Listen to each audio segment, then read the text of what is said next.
Hi guys, welcome back to Dial M Media. I'm the Duke. This video will be a continuation of our tutorial series on Jazz 2/5 progressions. Today we'll be starting our exploration of the upper tensions, beginning with natural static tensions. Let's roll up our sleeves and dive right in.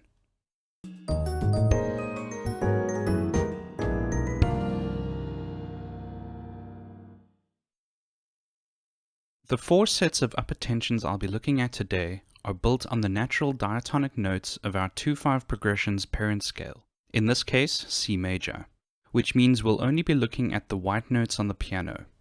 In each of these examples, we'll start with an upper tension on chord 2, which will remain static for the duration of the 2/5 progression. As the chord underneath changes, however, we'll hear nuanced and interesting shifts in the overall colors of the harmonies. Every upper tension in these cases will have 0 to relatively little impact on one of the chords, either the 2 chord or the 5 chord, but will wind up significantly altering the color of the other chord. The only exception is the 9/13 example, which I'll be saving for last. Also, in this particular video, I'll only be exploring each upper tension set individually. We'll save tension combinations for a later video.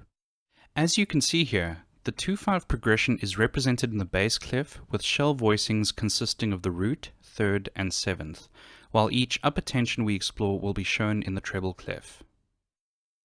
Let's start nice and simple with the 5/9 upper tension, the sunny resolution. In this case, I'm going to restore the 5th note, A, to the 2-7th chord, which I omitted in part 1 of the series. If I play the 2 chord, both with and without its 5th note, you should notice very little difference between the two.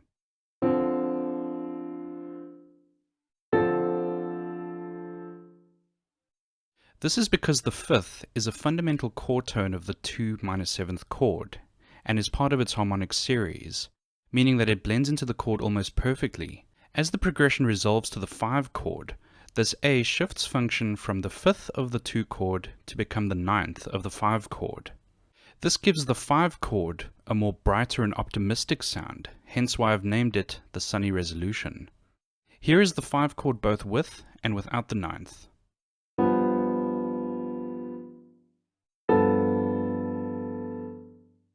And here's the progression in full.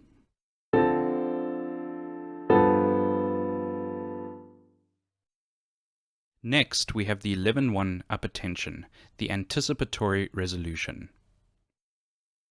Here, we're going to add the 11th note, G, to the 2-7th chord.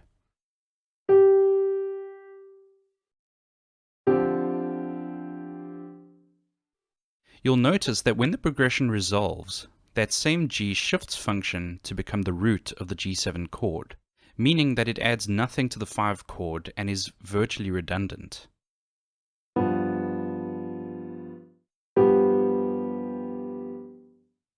It does, however, add a unique color to the 2-7 chord.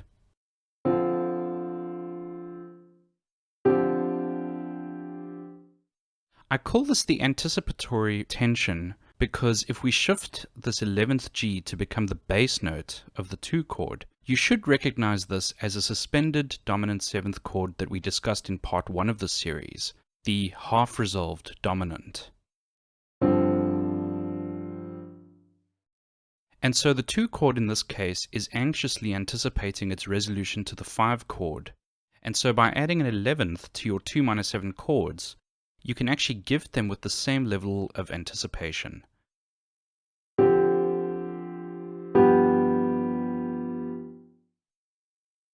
Moving on, we come to the 13/3 upper tension, the Lydian Resolution. Here we add the 13th note, B, to the D-7 chord.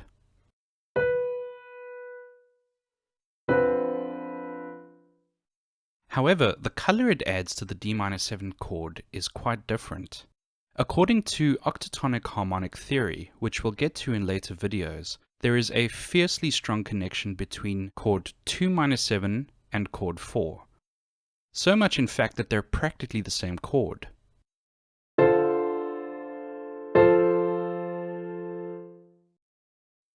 And so, if we see this B in the context of chord 4 instead of chord 2, it clearly takes on the function of a sharp 11.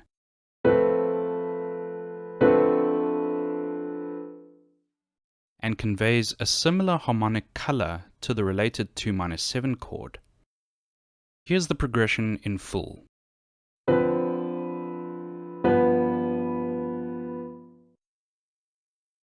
Finally, we come to the 9-13 tension, the major resolution.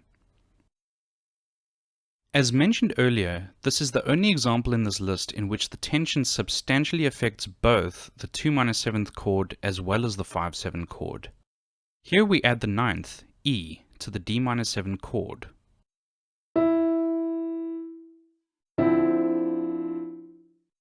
As the chord resolves, this E functionally becomes the 13th note of the G7-5 chord.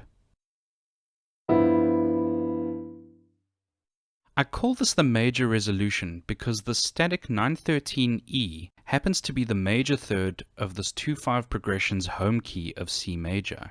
And so it really drives home the tonality of this home key.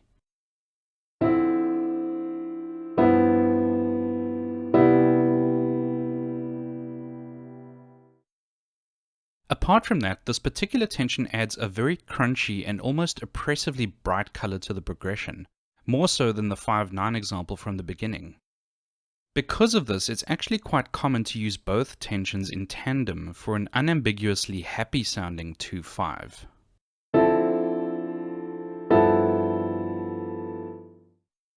The crunchy characteristic can be better demonstrated by placing the 9-13 tension next to the 3rd and 7th note of the 2 and 5 chords respectively, like this.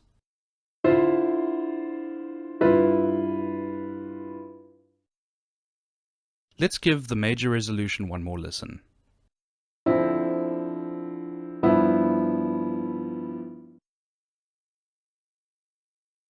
So, a final disclaimer. All these names and descriptions regarding the color of these tensions are subjective and somewhat debatable. Feel free to attach your own meanings and associations with each set. The important thing is that you let the music speak to you in some way or another. And with music being poetry in motion, it's best not to think of these things as strict translations, but rather as informed interpretations. Here are all 4 static upper tensions one last time.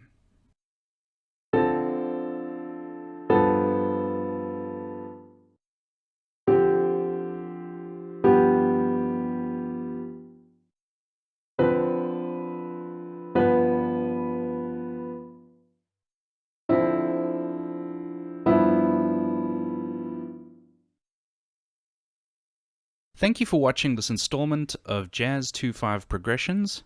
If you have any questions, please post them in the comments below. Also, a like and subscribe will really help us with the YouTube algorithm. Until next time, this is the Duke, signing out.